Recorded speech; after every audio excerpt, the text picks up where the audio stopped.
আসসালামু আলাইকুম রহমতুল্লাহি ওবরাকাতুহু। সম্মানিত দিনী ভাই এবং বোনেরা, আল্লাহ নবী সাল্লাল্লাহু আলাইহি ওয়াসাল্লাম মেরাজে গমন করেছেন, এটা সহিহ হাদিস এবং কোরআন দ্বারা প্রমাণিত। অতএব এই মেরাজ সংক্রান্ত কোনো বিষয় সত্য বা মিথ্যা কিনা এটা যাচাইয়ের জন্য আমাদের কাছে সর্বোত্তম মাধ্যম হচ্ছে কোরআন বা হাদিস। হাদিসের ক্ষেত্রে আমরা খুবই খেয়াল করব যে হাদিসটি সহি বা হাসান কিনা। আমরা খেয়াল করব হাদিসটি বানোয়াট হলে আমরা তা গ্রহণ করতে পারি না। এই কথা অনেকের মুখে শোনা যায় এবং এই কথারই প্রসিদ্ধ যে আল্লাহ নবী সাল্লাল্লাহু আলাইহি ওয়াসাল্লাম আরশ গমন করেছেন।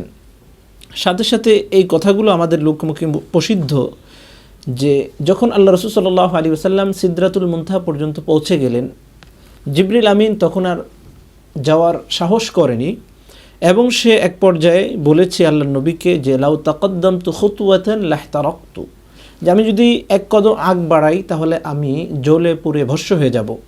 প্রিয় দর্শক শ্রোতা, এই কথাটি আসলে বাস্তব কিনা যে আল্লাহ নবী আরশে গমন করেছেন?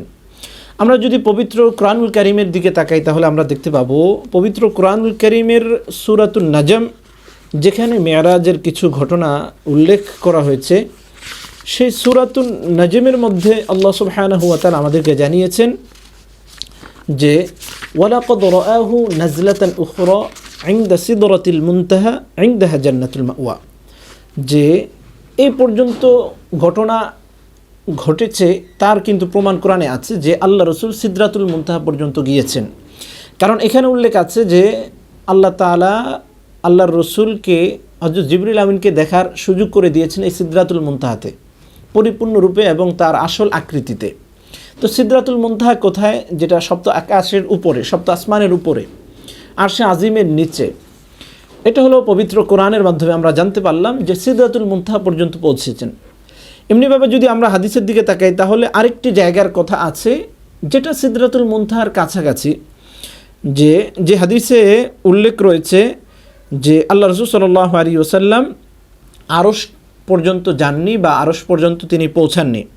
ইবনে হাজাম হযরত আব্দুল্লাহ ইবনে আব্বাস রাদিয়াল্লাহু তাআলা আনহু থেকে একটি হাদিস বর্ণনা করেছেন যে রাসূলুল্লাহ সাল্লাল্লাহু আলাইহি ওয়াসাল্লাম ইরশাদ করেছেন, সুম্মা উরিজা বি হাত্তা যহারাত লিমুস্তাওয়া আসমাউ ফিহি সরিফ আল আকলাম, যে আমাকে এমন একটা জায়গায় নিয়ে যাওয়া হয়েছে যেখানে আমি শুনতে পেয়েছি যে কাগজের উপর লিখলে যে খসখসে আওয়াজ, এরকম আওয়াজ শুনতে পেয়েছি। মুহাদ্দিসিনে কেরাম এর ব্যাখ্যা করেছে যে আসলে ওই জায়গাটা হচ্ছে ফেরেশতারা মানুষের যে তাকদীর লেখে সেটা মূলত ওইটা জায়গা, মানে যেখানে মানুষের যাবতীয় তাকদীর লেখা হয়, ওই তাকদীরের লেখার আওয়াজটা কিন্তু আল্লাহ রাসূল আরশে আজিমে যাওয়ার আগে ওই তাকদীর লেখার আওয়াজটাই কিন্তু সিদরাতুল মুনতাহা পৌঁছার পর আল্লাহ রাসূল কিন্তু শুনতে পেয়েছেন। পবিত্র কোরআন এবং হাদিসের মাধ্যমে কিন্তু এই জায়গা পর্যন্ত আল্লাহ রাসূলের যাওয়াটা প্রমাণিত। এর বাইরে অন্য কোনো হাদিস কিন্তু নেই যে হাদিসের মাধ্যমে আমরা জানতে পারি যে আল্লাহ রাসূল আরশে আজিম পর্যন্ত পৌঁছেছেন।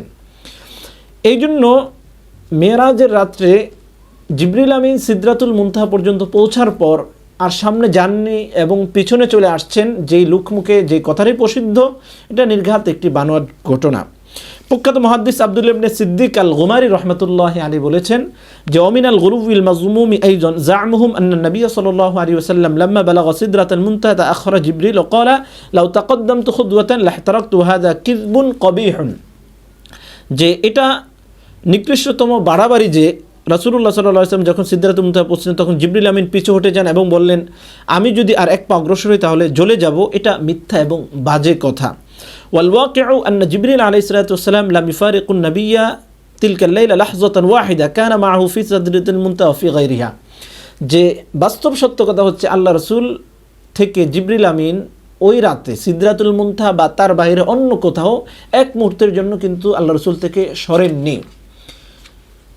স্পষ্ট জানলাম যে আল্লাহ রাসূলের সাথে পুরোপুরিভাবে জিবরিল আমিন ছিলেন।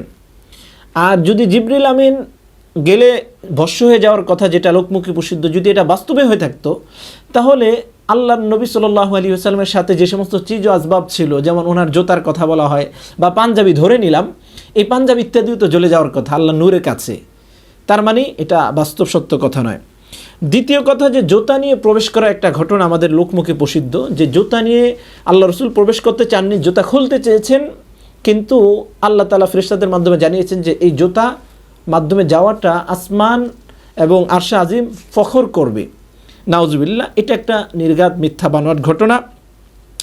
তার কারণ হচ্ছে যে আল্লামা রজি আল কাজভিনী রহমতুল্লাহ আলীকে যখন এই ঘটনা সম্পর্কে জিজ্ঞাসা করা হয়েছে, উনি বলেছেন যে আম্মা হাদিস ওয়াক্তিন নবী সাল্লাল্লাহু আলাইহি ওয়াসাল্লাম আল আরশা বিনা আলিহি, যে আল্লাহ রসুল জুতা সহ আরশে পৌঁছেছেন, যে ঘটনা লোকমুখে প্রসিদ্ধ, ফালাইসা বিসহিহিন ওয়ালা সাবিতিন বাল উসুলুহু ইলা দারওয়াতিল আরশি লাম ইয়াসবুত ফি খাবারিন সহিহিন, যে এটা বিশুদ্ধ নয়, এটা প্রমাণিত নয়, বরং আরশে আজিম পর্যন্ত আল্লাহ রসুলের পৌঁছাটা এটা কোনো বিশুদ্ধ হাদিসে কিন্তু আসেনি, এবং কোনো হাসান হাদিসও আসেনি, অন্য কোনো হাদিসে কিন্তু এটা প্রমাণিত না। ইন্নামা সাহাফিল আখবার ইন্তিহা ইলা সিদরাতিল মুনতাহা ফাহাসবু, যে এতটুকু প্রমাণিত যে আল্লাহ রাসূল সাল্লাল্লাহু আলাইহি ওয়াসাল্লাম সিদরাতুল মুনতাহা পর্যন্ত পৌঁছেছেন। এর বাইরে অন্য যে কোনো কথা এগুলো লোকমুখে প্রসিদ্ধ বানোয়াট, এর বাইরে কিন্তু অন্য কিছু বলা সম্ভব না। অপর এক মুহাদ্দিস উনিও একই কথা বলেছেন, যেটা আল্লাহ নবীর ব্যাপারে একটা অপবাদ, যে আল্লাহ রসুল আরশে আজিমে গিয়েছেন, এটা কোরআনও নাই হাদিসও নাই।